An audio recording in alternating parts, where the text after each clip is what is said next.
عوام جو عربی نہیں سمجھتی، تو پڑھنا ضرور چاہیے مگر کنزل ایمان پڑھنا چاہیے، دوسرا نہیں پڑھنا چاہیے۔ کیوں؟ دوسرا پڑھوں گے تو گمراہ ہو جائیں گے۔ اس کے لیے اب آئیے میں آپ کو ترجمے بتاتا چلوں، یہاں سب کے ترجمے رکھے ہوئے ہیں۔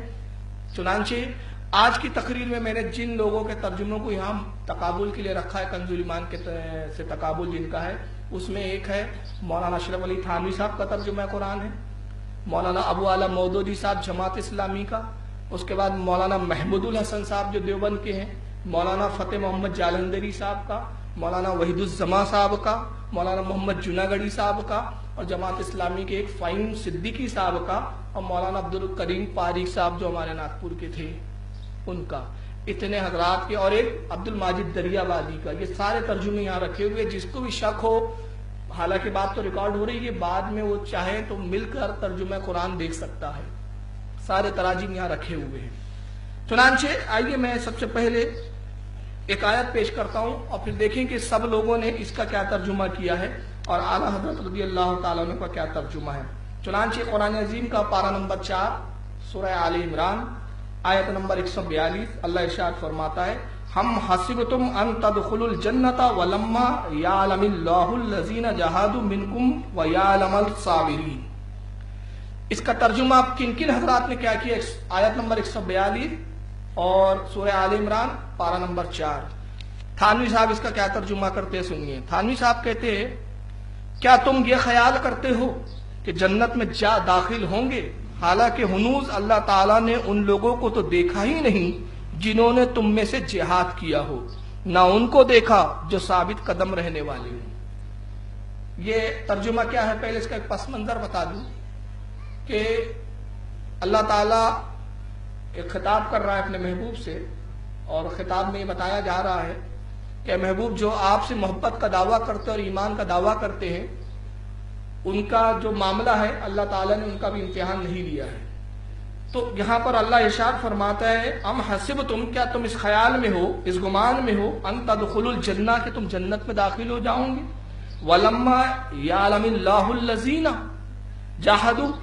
اب اس کا جو ترجمہ انہوں نے کیا ہے تھانوی صاحب، وہ کہتے ہیں کہ ابھی اللہ نے تو دیکھا ہی نہیں کہ تم میں کون جہاد کرنے والے ہیں، یعنی اللہ کو بھی علم غیب نہیں ہے، اللہ بھی دیکھتا نہیں، اللہ کو بھی نہیں معلوم کون لڑنے والے ہیں رسول کے ساتھ اور کون دھوکے بازی کرنے والے ہیں۔ در حقیقت یہ منافقین کی طرف اشارہ ہے۔ تو یہ تھانوی صاحب کا ترجمہ ہے۔ مولانا محمود الحسن صاحب اپنے ترجمے میں کیا ترجمہ کرتے ہیں؟ کہتے کیا تم کو خیال ہے کہ داخل ہو جاؤں گے جنت میں اور ابھی تک معلوم نہیں کیا اللہ نے جو لڑنے والے ہیں تم میں؟ اللہ کو معلوم ہی نہیں ہے ابھی کہ کون لڑنے والا ہے اور کون نہیں لڑنے والا ہے، جبکہ اللہ رب العزت عالم الغیب والشہادہ ہے، علیم و خبیر ہے، اس کو تو سب معلوم ہے کیا ہونے والا ہے، جو کچھ ہو چکا وہ جانتا ہے، جو کچھ ہونے والا ہے سب سے باخبر ہے وہ۔ مگر یہ ترجمے میں بتایا جا رہا ہے کہ ابھی اللہ کو بھی نہیں معلوم کون لڑنے والا ہے کون نہیں لڑنے والا ہے، بعد میں جب پتہ چلے گا تو چلے گا، ابھی تو پتہ ہی نہیں، اللہ بھی غیب داں نہیں ہے، ابھی تو لفڑا اللہ کے رسول کے غیب جاننے نہ جاننے کا تھا، اب ان کے نزدیک تو اللہ بھی غیب داں نہیں۔ چنانچہ محمود الحسن صاحب کہتے ہیں کہ اللہ نے ابھی معلوم ہی نہیں کیا، اللہ کو ابھی دیکھیں گے، ابھی جب معلوم کریں گے، جب ٹائم آئے گا تو ابھی معلوم ہی نہیں کیا کون لڑنے والا ہے۔ جالندھری صاحب ترجمہ کرتے ہیں، کیا تم یہ سمجھتے ہو کہ بے آزمائش بہشت میں جا داخل ہوں گے، جنت میں چلے جاؤں گے، حالانکہ ابھی خدا نے تم میں جہاد کرنے والوں کو اچھی طرح معلوم کیا ہی نہیں، اچھی طرح بھی اللہ نے دیکھا ہی نہیں ہے کون لڑنے والے ہیں کون نہیں لڑنے والے۔ عبد الماجد صاحب انہوں نے تو بڑا پیارا عجیب ترجمہ کیا ہے، کہتے شاید تم اس گمان میں ہو کہ جنت میں داخل ہو جاؤں گی، یعنی اللہ کے نزدیک بھی شاید ہے، کنفیوژن والا معاملہ ہے۔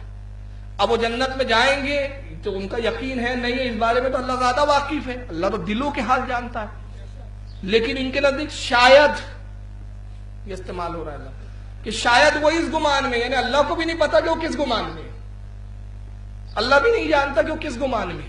کہتے شاید تم اس گمان میں ہو کہ جنت میں جا داخل ہوں گے، حالانکہ ابھی اللہ نے تم میں سے ان لوگوں کو جانا ہی نہیں جنہوں نے جہاد کیا، اللہ کو پتا ہی نہیں کون جہاد کرنے والا ہے، جانا ہی نہیں ابھی اللہ نے، اللہ ابھی لا علم ہے، اس کو علم ہی نہیں ہے۔ وحید الزما صاحب جو اہل حدیث کے فاؤنڈروں میں شمار ہوتا ہے، ان کا مولانا وحید الزما اہل حدیث کی جماعت بنانے والوں میں، کہتے کیا تم یہ سمجھے کہ جنت میں چل دیں گے؟ یہ عجیب چل دیں گے، یہ عجیب اردو ہے.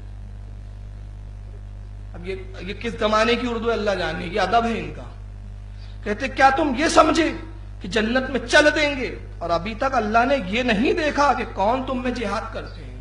اللہ دیکھنے سے بھی قاصر ہے، جبکہ اللہ ناظر ہے، ہر چیز ذرے باریک سے باریک شے سے واقف ہے. وہ چیزیں جس کا وجود نہیں ہوا اس کو بھی جانتا ہے. ہمارے لیے وہ مطلب پوشیدہ ہے، لیکن اس کے لیے کوئی چیز پوشیدہ نہیں. تو اللہ نے ابھی یہ بھی نہیں دیکھا. ابو اعلی مودودی صاحب جماعت اسلامی کے فاؤنڈر ہیں، جماعت اسلامی بنائی، بانی جماعت اسلامی ابو اعلی مودودی صاحب کہتے ہیں کیا تم نے یہ سمجھ رکھا ہے کہ یوں ہی جنت میں چلے جاؤں گے، حالانکہ ابھی اللہ نے یہ تو دیکھا ہی نہیں کہ تم میں کون وہ لوگ ہیں جو اس کی راہ میں جانے لڑانے والے ہیں. انہوں نے بھی وہی ترجمہ کیا. فہیم الدین صدیقی صاحب جماعت اسلامی کے، وہ کیا ترجمہ کرتے ہیں؟ کہتے ہیں ہاں کیا تم یہ خیال کرتے ہو کہ جنت میں جا داخل ہوں گے؟ اب یہ اللہ کی زبان ہے. ہاں یہ اللہ کا کلام ہے، یہ اللہ فرما رہا ہے نا خطاب. ہاں دیکھیں کیا ہے. اور اس ترجمے کے بل پہ کہتے ہیں کہ ہمارے ترجمے بہت اچھے ہیں، قرآن پڑھو قرآن پڑھو. ارے ہم بھی کہتے پڑھو، کنز الایمان پڑھو جی. اب کہتے ہیں ہاں کیا تم یہ خیال کرتے ہو کہ جنت میں جا داخل ہوں گے، جبکہ اللہ نے ان کو دیکھا ہی نہیں جنہوں نے تم میں سے جہاد کیا. حالانکہ یہاں مستقبل کا سیگا ہے ابھی کہ اللہ ابھی اب پہلے تو مستقبل کے سیگے کے متعلق ہی تھانوی صاحب نے کہا کہ اللہ کو معلوم نہیں ابھی کون لڑنے والے، اور انہوں نے اس کو ماضی کا سیگا بنا دیا کہ جہاد تو ہو چکا مگر اللہ نے دیکھا ہی نہیں کہ کس نے لڑا اور کس نے نہیں لڑا. وہ غافل ہی رہا. تو اللہ غافل بھی ہے ان کے نزدیک معاذ اللہ. کریم پاریک صاحب، یہ نام آتا تو آپ لوگ ہنس دیتے ہیں، پتہ نہیں کیا نام میں تاثیر ہے، مجھے نہیں پتا. کریم پاریک صاحب کیا کہتے ہیں؟ انہوں نے بھی بڑا دور کی کوڑی لائی انہوں نے سب سے ہٹ کر. کیا تم نے حساب لگا دیا ہے؟ یا اللہ، اب حساب کا آئے لگا رہے ہیں. کیا تم نے حساب لگا لیا ہے کہ جنت میں داخل ہو جاؤں گی؟ حساب لگا رہے ہیں، کیلکولیشن ہو رہا ہے کتنی کی ٹکٹ لگیں گی جنت میں جانے کے لیے، کون سا ٹریولز پکڑنا پڑے گا، حساب کتاب ہو رہا ہے. یہ سمجھ میں نہیں آیا یہ جملہ. اور کس عربی زبان کا وہ کون سا لفظ ہے کہ جس کا پاریک صاحب نے ترجمہ قرآن میں کہا ام حسبتا، کیا تم نے جاننا، کیا تمہارا گمان ہے. حسبتم کے معنی ہوتے گمان کرنا، مگر ان کی عجیب عربی ہے تو حسبتم کا ترجمہ کرتے حساب لگانا. تو کیا تم نے حساب لگا لیا کہ جنت میں داخل ہو جاؤں گے؟ ابھی تو اللہ نے اپنے علم سے ظاہر نہیں کیے جو تم میں جہاد کرنے والے ہیں. مطلب پاریک صاحب کہتے ہیں ابھی اللہ کے علم میں ہی نہیں ہے یہ بات، جب لڑیں گے تب علم میں اضافہ ہوگا. معاذ اللہ، کتنی بڑی جرأت ہے. تو ان کے ان ترجموں سے یہ بات ثابت ہو جاتی ہے کہ ان کے نزدیک معاذ اللہ اللہ تعالیٰ بھی عالم الغیب نہیں، اللہ بھی غیب نہیں جانتا، اللہ بھی نہیں دیکھتا، اور دیکھنے سے قاصر ہے، جاننے سے قاصر ہے، وہ علم سے بے علم ہے، لا علم ہے. مگر آئیے اعلیٰ حضرت کی بارگاہ میں شان الوہیت کو کیسے بچاتے ہیں امام احمد رضا، اور توحید کی کیسا تحفظ فرماتے ہیں. کہتے ام حسبتم ان تدخلوا الجنہ، کیا اس گمان میں ہو کہ جنت میں چلے جاؤں گے. ولما یعلم اللہ الذین جاہدوا، ابھی اللہ نے تمہارے غازیوں کا امتحان نہ لیا. امتحان لینے کے بعد تمہارا رزلٹ تمہارے سامنے خود کھل جائے گا. ہم تو جانتے ہیں کہ تمہارا ہونے والا کیا ہے، تم کرنے والے کیا ہو. ابھی ہم امتحان نہیں لیے، امتحان میں کھول دیں گے تمہیں. تو حالانکہ ابھی اللہ نے تمہارا امتحان نہ لیا. منکم ویعلم الصابرین، اور صبر والوں کی آزمائش نہیں کی ہے. اس نے جانتا تو پہلے سے سب کچھ ہے، لیکن آزمائش نہیں کیا، ابھی چھوڑ رکھا ہے تمہیں. یہ ہے اعلیٰ حضرت کے ترجمے کی شان کہ جہاں اللہ تعالیٰ کے علم کا تحفظ کرتے ہیں، الوہیت کا تحفظ کرتے ہیں، اس کے غیب کے تعلق سے عقیدہ ذہن میں دیتے کہ اللہ لا علم اور غیب سے دور نہیں ہے.